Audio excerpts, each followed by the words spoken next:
The Great Hall of the Galactic Council stretched out like a vast metal cathedral. Thousands of beings from across the galaxy sat in curved rows that rose up toward the ceiling. Some had scales that shimmered in the blue light. Others had multiple, arms or eyes that glowed like small stars. A few floated in glass tanks filled with strange gases. All of them were staring at the small group of humans who stood in the center of the hall. Admiral Jake Morrison felt the weight of all those alien eyes on him. He stood straight in his dark blue uniform, his gray hair neat and his face calm. Next to him, Dr. Lisa Carter held a datapad in her hands. She was a small woman with brown hair tied back, but her voice was strong when she spoke. "We request permission to establish a research colony on planet Kepler 442c, Dr. Carter said. Her words echoed in the huge hall. The silence that followed was so complete that Jake could hear his own heartbeat. Then the hall exploded with noise. Alien voices rose in every language imaginable. Some sounded like birds singing. Others were deep rumbles like thunder. A few made clicking sounds like insects. Ambassador Zethkara of the Velthari Empire stood up slowly. She was tall and elegant, with pale blue skin and silver hair that moved like water. Her large eyes were the color of deep space. When she spoke, her voice carried easily across the hall. "The humans must not understand what they are asking," she said. "Kepler 442c is on the extinction list. No living thing can survive there for more than a few hours." Consul Vrexmoth slammed his heavy fist on his desk. He was a large reptilian being with dark green scales and yellow eyes. His voice was like rocks grinding together. "The humans will die before they even reach the surface. The gravity alone will crush their bones. The atmosphere will burn their lungs. The radiation will cook them from the inside." Dr. Carter stepped forward. "We have studied the planet for 3 years. We know about the dangers. Our technology can handle them." A strange sound filled the hall. It took Jake a moment to realize it was laughter. Hundreds of different species were laughing at the humans. Some made musical sounds. Others coughed or wheezed. The insectoid hive speaker Clickstall made a chittering noise that sounded like breaking glass. "Show them the recordings," Vrexmoth commanded. A huge screen appeared in the air above them. It showed a gray planet covered in swirling storms. Lightning cracked across the sky in colors that hurt to look at. The surface was a wasteland of jagged rocks and pools of liquid that glowed with deadly light. "This is Kepler 442c, Vrexmoth said. "Watch what happens to our best exploration equipment." The screen showed a metal probe descending toward the planet. It was the size of a small building and covered in thick armor. As soon as it entered the atmosphere, pieces began to tear away. The probe spun wildly as winds that moved faster than sound battered it. When it finally reached the surface, it lasted exactly 4 minutes and 12 seconds before the crushing gravity and toxic air destroyed it completely. "We have tried 17 times to land on that world," Vrexmoth continued. "Every probe was destroyed. Every robot was melted. Every sensor was crushed. That planet kills everything that touches it." Jake looked around the hall. Every alien face showed the same expression. They thought the humans were fools who would die quickly and badly. He had seen that look before. During his years exploring space, other species always underestimated humans. "We understand the risks," Jake said calmly. "But humans are different. We can adapt to harsh conditions. We have survived ice ages and volcanic winters on our home world. We have built cities in deserts and under the ocean. We think we can handle Kepler 442c. Ambassador Zethkara's expression softened slightly. "Admiral Morrison, we do not doubt human courage. But courage cannot save you from physics. The gravity on that world is 3 times stronger than what your bodies can handle. The air is filled with acids that will dissolve your equipment. The radiation levels would kill most species in minutes." Dr. Carter activated her datapad. A holographic image appeared showing plans for underground habitats in advanced environmental suits. "We will not live on the surface. We will build our colony in the cave systems beneath the ground. Our suits can protect us for extended periods. Our habitats will be completely sealed." The hall grew quiet again. Jake could see the aliens looking at each other with expressions he couldn't read. Finally, an ancient being known only as the Prime Speaker rose from the highest seat in the hall. It was so old that no one remembered what species it belonged to. Its voice sounded like wind through empty spaces. "The humans may attempt their mission," the Prime Speaker said, "but we will not risk Council resources to rescue them when they fail. They go alone with only their own ships and supplies." "That is all we ask," Jake replied. The vote was taken quickly. Most species voted yes, not because they believed the humans would succeed, but because they wanted to see exactly how humans would fail. It would be a learning experience, they said. A way to understand the limits of this strange young species that had only recently joined the galactic community. As the session ended, Jake noticed several aliens placing bets with each other. He caught fragments of their conversations. Some were betting on how many hours the human colony would last.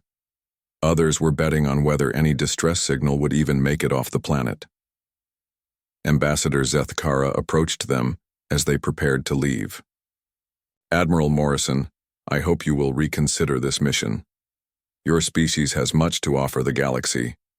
It would be a tragedy to lose you on a dead world." Jake smiled. "Ambassador, we appreciate your concern, but humans have a saying. The only way to know what is impossible is to try it anyway."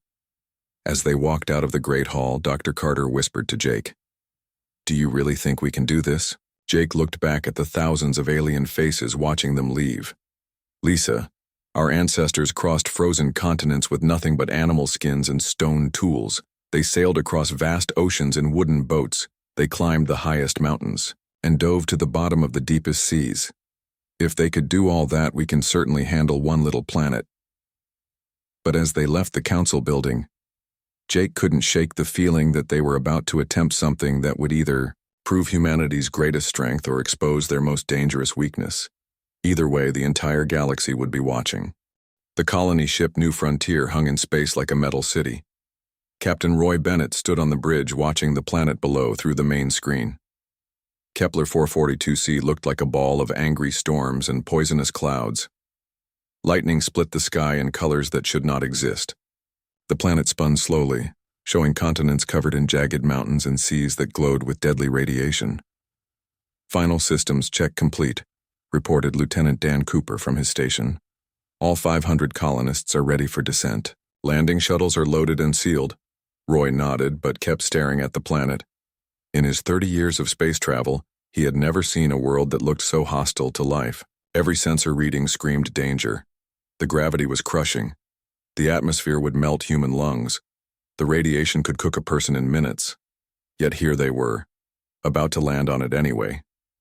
"Captain," called Pilot Commander Alex Hayes over the communication system. "Shuttle 1 is ready to launch. Weather patterns show a small break in the storms over the target zone. We have maybe 20 minutes before the next lightning storm hits." "Launch when ready," Roy replied. "And Alex, be careful down there." The first shuttle dropped away from the ship like a falling star. Roy watched it disappear into the swirling clouds. Within seconds, the storm closed around it. The shuttle vanished from sight, leaving only radio signals to track its progress. "Shuttle 1 to New Frontier," Alex's voice crackled through the speakers. "Entering atmosphere now. Turbulence is extreme. Heat shields are holding but burning faster than expected." Roy gripped the armrest of his captain's chair. Through the static, he could hear the sound of metal groaning under stress. The shuttle was being torn apart by winds that moved faster than bullets. "Hull temperature rising rapidly," Alex reported. "Switching to emergency descent pattern. This is going to be rough." The radio went silent for 30 long seconds. Roy held his breath. Then Alex's voice came back, strained but alive. "We're through the worst of it. I can see the surface. Dear God, this place looks like hell itself." On the main screen, Roy could see data streaming in from the shuttle's sensors. The surface temperature was hot enough to melt lead. The air was filled with acid and poison gases. Rocks glowed with radiation that would kill most living things instantly. "Landing zone confirmed," Alex said. "Dr. Torres was right about the cave systems. I can see the entrance he marked on our maps. Going in now." The shuttle disappeared into a crack in the planet's surface. For a moment, there was no signal at all. Then Alex's voice returned, clearer now that he was underground. Touchdown successful. We're in the caves, beginning immediate setup of the emergency shelter. Roy felt his shoulders relax slightly. The first shuttle had made it, but 4 more still had to follow, each carrying 100 colonists and vital supplies. The second shuttle launched 30 minutes later. This time the pilot was not as lucky. The storm caught her shuttle in a crosswind that sent it spinning. Roy listened helplessly as pilot Sarah Kim fought to regain control. Losing altitude too fast, Sarah reported. Heat shield is gone. Hull breach in sections 3 and 4. Emergency landing procedures in effect. The shuttle crashed into the mountainside 3 miles from the planned landing zone. Roy immediately ordered the third shuttle to change course for a rescue mission. It took 6 hours to reach the crash site and extract the survivors. 12 colonists had been killed in the crash. Another 8 were badly injured, but the remaining shuttles learned from the mistakes. They adjusted their approach angles and descent speeds. By the end of the first day, 488 colonists were safely underground in the cave systems of Kepler 442c. Engineer Katie Walsh worked without sleep for the first 48 hours. The caves provided shelter from the worst conditions, but they brought new problems. The underground rivers were filled with acid that ate through metal. Strange crystals growing on the cave walls gave off radiation that made the colonists sick. The rock walls were unstable and kept collapsing. The good news is we have plenty of space, Katie reported to Captain Bennett over the radio. These caves go on for miles. The bad news is everything down here is trying to kill us too. Dr. Sam Torres spent his time mapping the cave system and testing the rock formations. He discovered that the caves were much larger than anyone had expected. Some chambers were big enough to hold entire cities, but the walls leaked poisonous gases, and the floors were covered in pools of liquid that glowed with deadly light. "We can make this work," Sam told Katie as they stood in the largest chamber. "But we need to seal everything, every crack, every crevice. One small leak and we all die." Katie nodded and got back to work. Her teams worked around the clock to modify their equipment for conditions no one had expected. The atmospheric processors designed for normal planets broke down within hours. The power generators overheated from the extreme temperature swings. Even their basic tools began to corrode from the acidic air. But slowly, room by room, the humans began to carve out a living space in the heart of the hostile planet. They sealed the chambers with materials brought from Earth. They built air filtration systems that could handle the poisonous atmosphere. They created safe zones where people could remove their environmental suits and breathe normally. Dr. Lisa Carter set up her laboratory in a small side chamber. She began testing samples of everything they encountered: the water, the air, the strange crystals, even the glowing pools on the cave floor. What she found amazed her. "Roy, you need to see this," she called over the radio 3 days after landing. "Captain, Bennett made the dangerous trip down from the ship to visit the growing underground colony. He found Lisa hunched over her equipment, surrounded by test tubes and computer screens." "What is it?" he asked. Lisa held up a small vial filled with glowing liquid. "This is from one of the pools in the lower caves. According to my tests, it's not just radioactive, it's a completely new form of matter. The atomic structure is unlike anything we've ever seen." "Is it dangerous?" "That's the strange part. It should be deadly, but it's not. At least not to humans. I tested it on tissue samples from our medical bay. Instead of destroying the cells, it seems to strengthen them." Roy stared at the glowing liquid. "What does that mean?" "I'm not sure yet, but I think this planet might not just be trying to kill us. It might be trying to change us." Meanwhile, high above in orbit, alien observation ships watched the human colony with growing amazement. The Velthari monitoring station had been prepared to record the quick death of another foolish species. Instead, they found themselves documenting something impossible. Captain Nixandra stared at her sensor readings in disbelief. "This cannot be correct. Run the scans again." Her crew ran the life sign detectors 3 more times. The results were always the same. Not only were the humans still alive after 3 days on the death planet, but their vital signs were actually improving. Heart rates were stronger, brain activity was more active, even their bone density appeared to be increasing.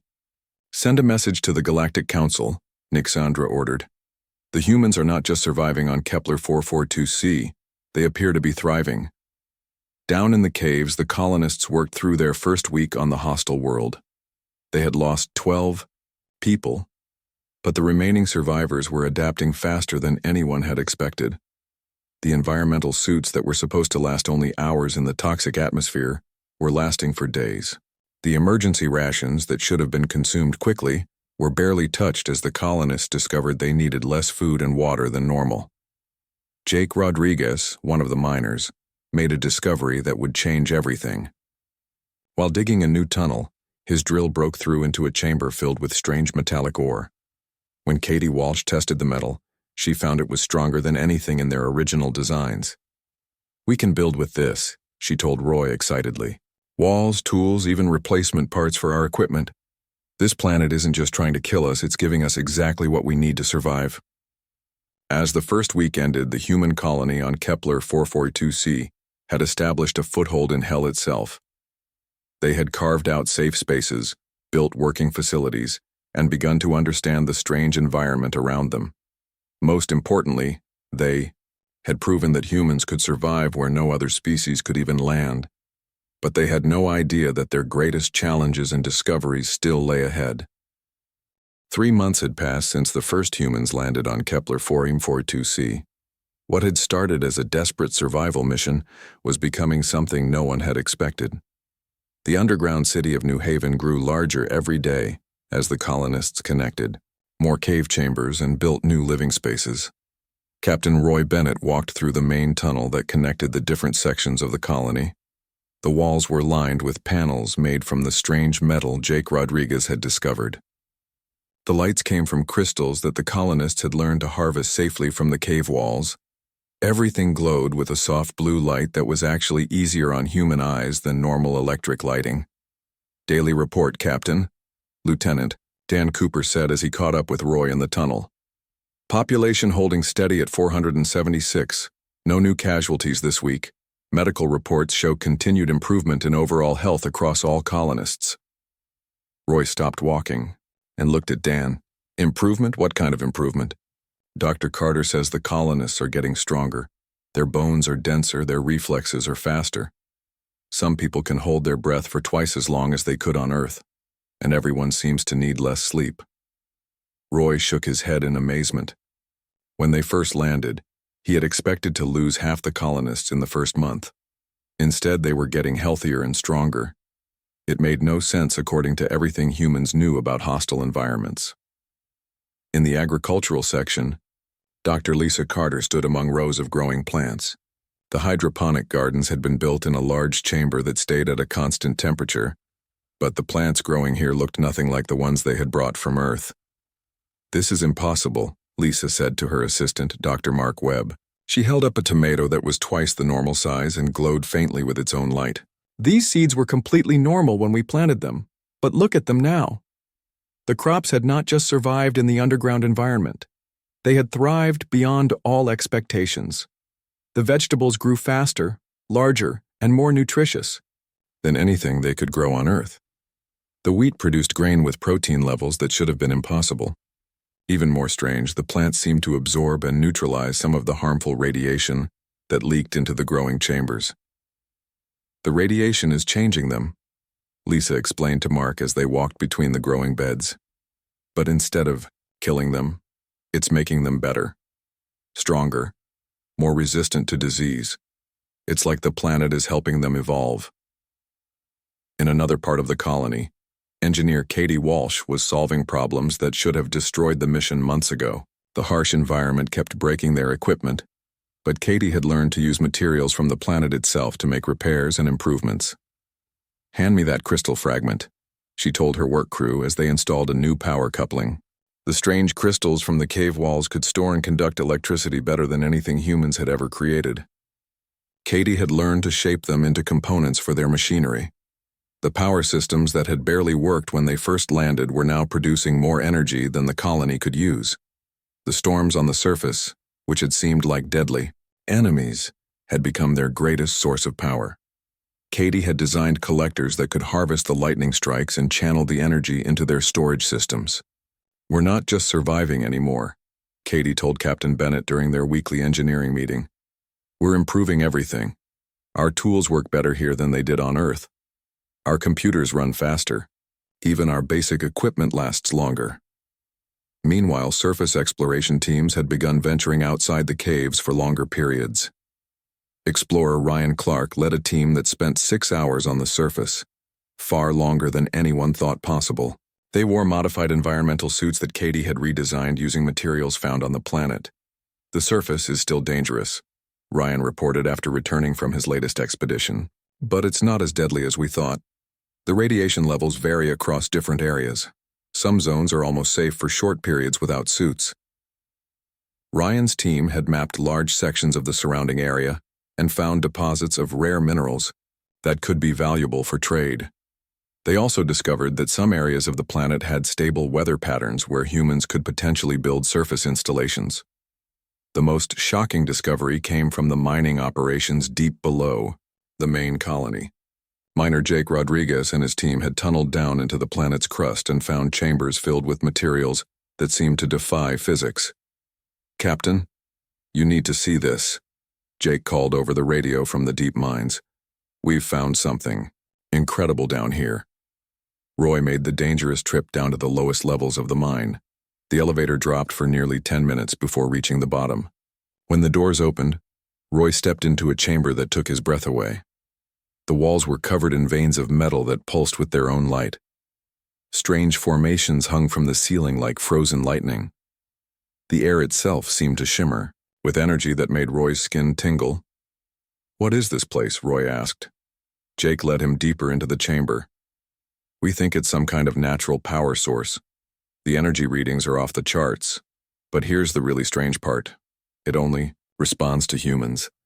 When aliens try to scan this place from orbit, their sensors can't detect it.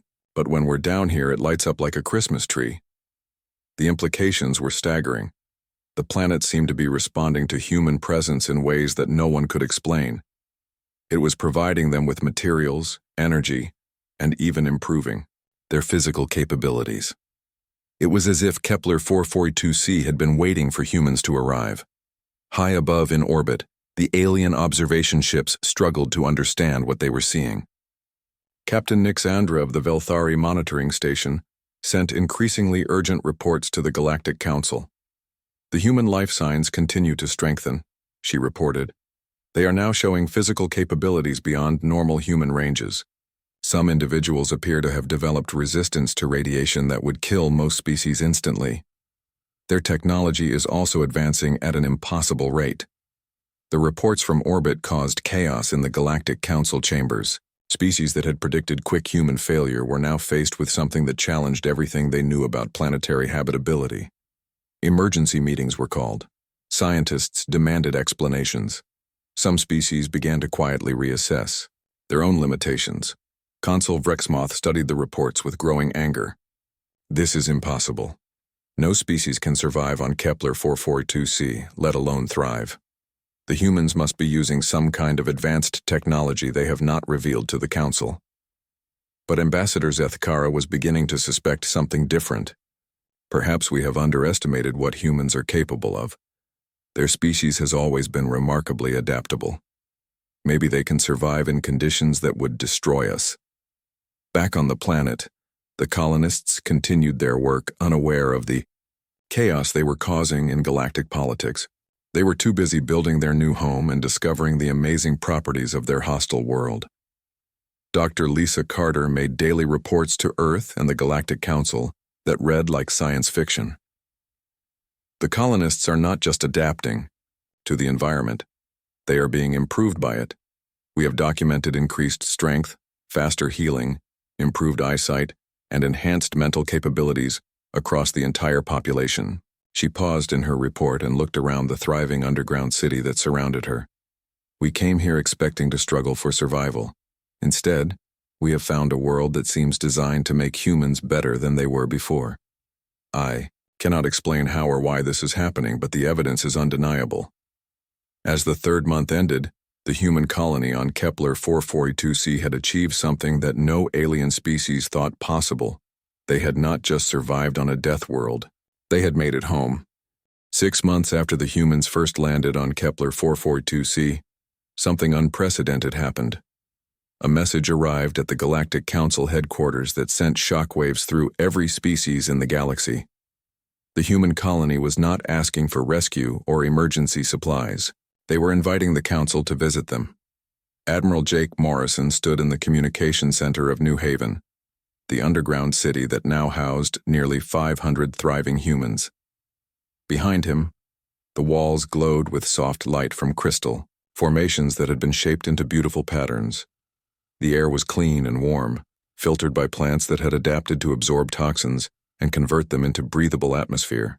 "Honorable members of the Galactic Council," Jake said into the recording device. "The human colony on Kepler 442c formally invites a diplomatic delegation to visit our settlement. We believe you will find our progress here both interesting and beneficial to future galactic cooperation." When the message reached the council chambers, the reaction was immediate chaos. Ambassador Zethkara dropped her datapad. Consul Vrexmoth roared in disbelief. The insectoid hive speaker Clixtal made clicking sounds that translated roughly to expressions of shock. "They want us to visit that death world?" Vrexmoth bellowed. "No sane being would set foot on that planet, even in the most advanced environmental suits." But curiosity was stronger than fear. Within days, the council had organized the largest scientific expedition in galactic history. Representatives from 12 different species would travel to Kepler 442c to see the impossible human colony with their own eyes.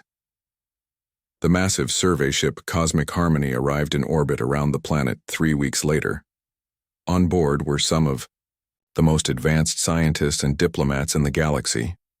Each wore environmental suits designed to protect them from conditions that could kill them in seconds. Ambassador Zethkara stood on the bridge looking down at the planet that had terrified the galaxy for centuries. The storm still raged across its surface. The atmosphere still glowed with deadly radiation, but somehow humans were living down there. "Prepare the shuttles," ordered Expedition Leader Prime Counselor Nexus. "We will descend to these caves. The humans call home." The alien delegation wore the most advanced protective gear their civilizations could produce. Their suits were thick and bulky, designed to protect against crushing gravity, toxic atmosphere, and lethal radiation. They moved slowly and carefully, like astronauts walking on the surface of a sun. Commander Beth Turner met them at the cave entrance. She wore a simple jumpsuit and breathing mask, looking completely relaxed in an environment that should have killed her instantly. Her easy movements in the heavy gravity amazed the visiting aliens, who struggled to walk even in their powered suits. "Welcome to New Haven," Beth said cheerfully. "I hope you'll enjoy the tour." She led them down tunnels that had been carved from solid rock and lined with metal that gleamed like starlight. The walls were decorated with growing plants that should not have been able to survive anywhere near this planet. Children ran past them playing games, their laughter echoing through passages that should have been tombs. Consul Vrexmoth stopped walking and stared at a group of human children who were playing in a chamber filled with crystal formations. "How? Are they alive?" he whispered through his suit's communication system. "The radiation in this cave should have killed them hours ago." Beth smiled. "The radiation here is different than what your sensors detect from orbit. It doesn't harm us. In fact, we think it might actually be helping us." The tour continued deeper into the colony. The aliens saw workshops where humans created tools from materials that existed nowhere else in the galaxy. They visited gardens, where plants grew larger and faster than should have been possible. They watched as humans worked for hours without environmental suits in areas where the visiting aliens could not survive, even with their advanced protection. Dr. Sam Torres led them to the Geological Research Center where he had been studying the planet's unique properties. The chamber was filled with samples of rock, crystal, and liquid that glowed with their own light. "This planet is unlike anything we've ever studied," Sam explained to the fascinated alien scientists. "The materials here don't follow normal physics. They seem to respond to biological presence, especially human biology." He showed them a piece of crystal that had been shaped into a complex tool. This was formed naturally, but only after humans started living in these caves. The planet appears to be creating things we need before we even know we need them. The most shocking demonstration came when Dr. Lisa Carter showed the delegation her medical research. She brought them to the hospital where injured colonists recovered at rates that defied medical science. "This man broke 3 bones in a mining accident last week," Lisa said, pointing to a patient who was walking around normally. "His bones are now stronger than they were before the accident. This woman had severe radiation poisoning when she first arrived. Now she shows immunity to radiation levels that would kill most species." The visiting aliens looked at each other with expressions of growing amazement and fear. What they were seeing challenged everything they thought they knew about biology, physics, and the limits of life itself. Engineer Katie Walsh gave them a demonstration of human technology that had been adapted for the planet's conditions. She showed them power generators that harvested energy from the planet's violent storms. She demonstrated tools made from local materials that were stronger and more efficient than anything the aliens had ever seen. "We don't just survive here," Katie explained. "We've learned to work with the planet instead of fighting against it. The environment that should have destroyed us has made us stronger." The final stop on the tour was the deep mining operation, where Jake Rodriguez had discovered the strange energy chambers. The alien visitors struggled to keep up as the humans led them down passages that descended far into the planet's crust. When they reached the chamber filled with pulsing metal veins, the aliens' equipment began to malfunction. Their sensors gave impossible readings, their communication systems filled with static. But the humans walked through the energy fields without any protection at all. "Our instruments cannot function here," reported Science Officer Velara of the Ascended Ones. "The energy patterns are unlike anything in our database." Jake Rodriguez laughed. "Our equipment works fine down here. Better than fine, actually. It's like the planet wants to help us." As the tour ended, the alien delegation returned to their ship in stunned silence. Everything they had seen contradicted their most basic understanding of what was possible. A species was not just surviving on a death world. They were thriving there in ways that seemed to violate the laws of nature. Ambassador Zethkara removed her environmental suit in the safety of her ship and immediately called an emergency meeting of the delegation. Representatives from 12 species gathered in the conference room, their faces showing mixtures of wonder, fear, and confusion.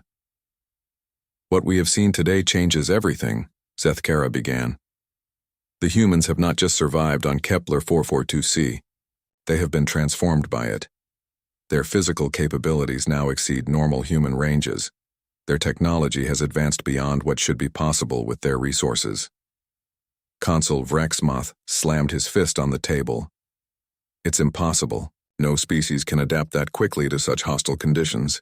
Yet we have seen it with our own eyes," replied Prime Counselor Nexus. "The evidence is undeniable. The humans have achieved something that our greatest scientists said was impossible." The delegation spent hours debating what they had witnessed.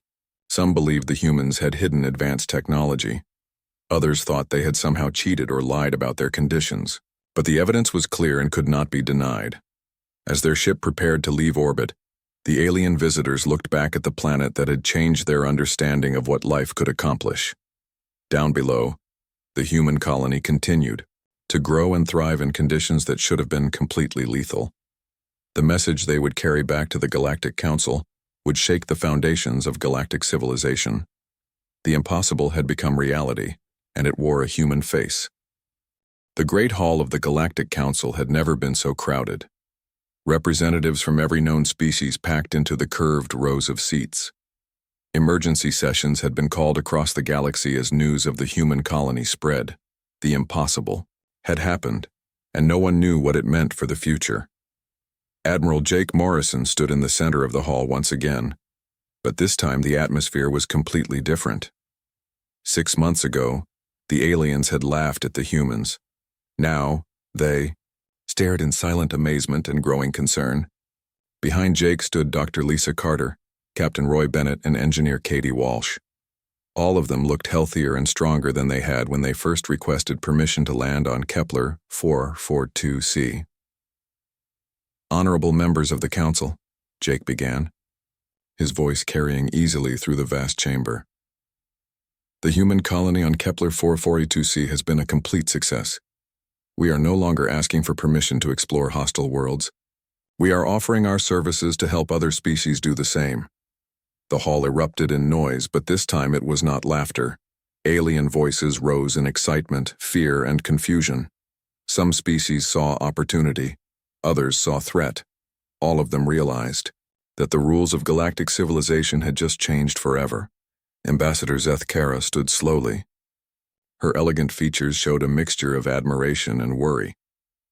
Admiral Morrison, the Council has reviewed the reports from our expedition to your colony. What we found there challenges everything we thought we knew about planetary habitability.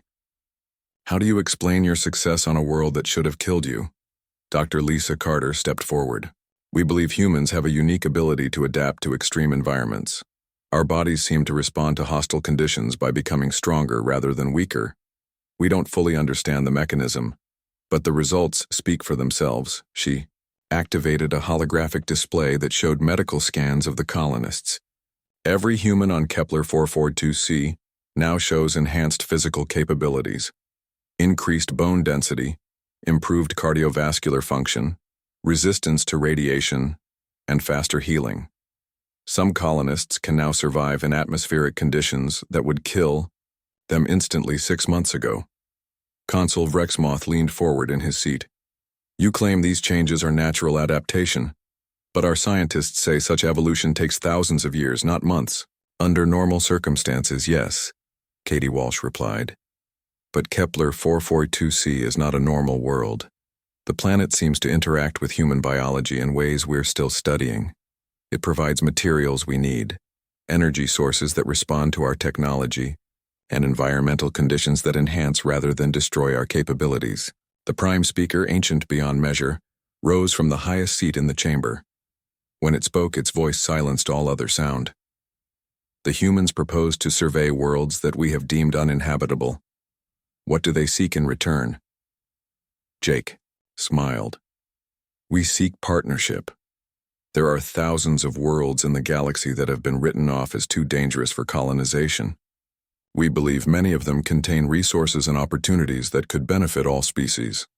We offer to explore these worlds and establish outposts where other species cannot. The economic implications hit the chamber like a shockwave. Worlds that had been considered worthless might contain untapped wealth. Resources that were impossible to reach might become available. Trade routes that were too dangerous to establish might become profitable, but the political implications were even more staggering. If humans could survive anywhere, what did that mean for territorial boundaries? For species that claimed certain regions of space based on their ability to colonize them? The insectoid hive speaker Clickstall made rapid clicking sounds that translated as urgent questions. What assurance do we have that humans will share these discoveries? What prevents them from claiming all hostile worlds for themselves? Captain Roy Bennett answered this concern. The human government has already drafted proposals for joint exploration missions.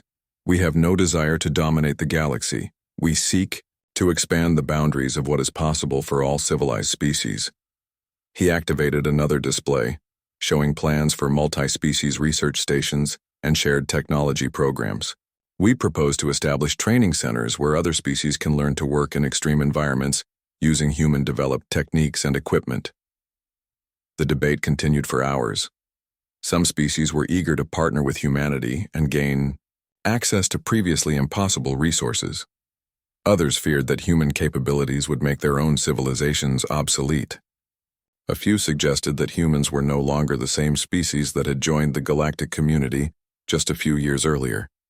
During a recess, Ambassador Zeth Kara approached the human delegation privately. Admiral Morrison, I must ask you directly, are you still human? The beings we saw in Kepler 442c seem to possess capabilities beyond what we understand as human limitations. Jake considered the question carefully. We are still human, Ambassador, but perhaps we are becoming something more. The children born on Kepler 442c show even greater adaptation than the original colonists. They may represent the future of human evolution. The implications of this statement were profound. A new branch of humanity was developing, one that could survive in environments no other known species could tolerate. What would this mean for the balance of power in the galaxy? When the session resumed, the vote was taken on humanity's proposal for joint exploration of hostile worlds. The result was closer than expected, but it passed. 57 species voted in favor, 34 voted against, and 12 abstained. The human exploration program was officially approved, but with strict oversight from the Galactic Council. Joint missions would be monitored by alien observers. Any discoveries would be shared according to carefully negotiated agreements. Most importantly, humans would be required to report all technological advances that resulted from their extreme environment research. As the session ended, Jake knew that this was only the beginning. Already, private communications were arriving from various species interested in exploring specific worlds that had been deemed too dangerous. Mining corporations wanted access to high-radiation asteroids. Research institutions hoped to study phenomena that existed only in the most hostile environments. Dr. Carter's final report to the Council was brief, but momentous. The colony on Kepler 442c now has a permanent population of over 450 humans, who have chosen to make the planet their home. Production of rare materials has begun, and we are ready to establish trade relationships. More importantly, we have identified 17 other worlds with similar characteristics that we believe are suitable for human colonization. The phrase, "that would change galactic civilization forever," was spoken quietly, almost as an afterthought. We are also pleased to announce that the first generation of children born on Kepler 442c are healthy and showing remarkable adaptation to their environment. They represent the beginning of a new chapter in human evolution. 6 months later, the first human-designed extreme environment vessel launched from the orbital shipyards above Kepler 442c. The ship was built entirely from materials that existed nowhere else in the galaxy, powered by energy systems that no other species could replicate, and crewed by humans who could survive in conditions that would kill any other known life form. Captain Roy Bennett commanded the vessel as it set course for Proxima Centauri b, a world of acid storms and crushing gravity that had killed every exploration probe ever sent to its surface. This time, humans would walk on its surface and make it home. The age of impossible exploration had begun. Across the galaxy, the phrase, "human compatible," entered the vocabulary of every species as they began to reevaluate their maps of habitable worlds. What had once been the complete catalog of livable planets was now just the starting point for human expansion. The Galactic Council's carefully maintained list of death worlds had become humanity's guidebook to new frontiers. The impossible was no longer impossible when humans were involved, and in the deep caves of Kepler 442c, human children played in chambers filled with crystal formations that pulsed with alien energy, breathing air that would dissolve alien lungs, completely unaware that they represented the future of galactic civilization. The universe had become a much smaller place, and humanity had become something much larger than anyone had ever imagined possible.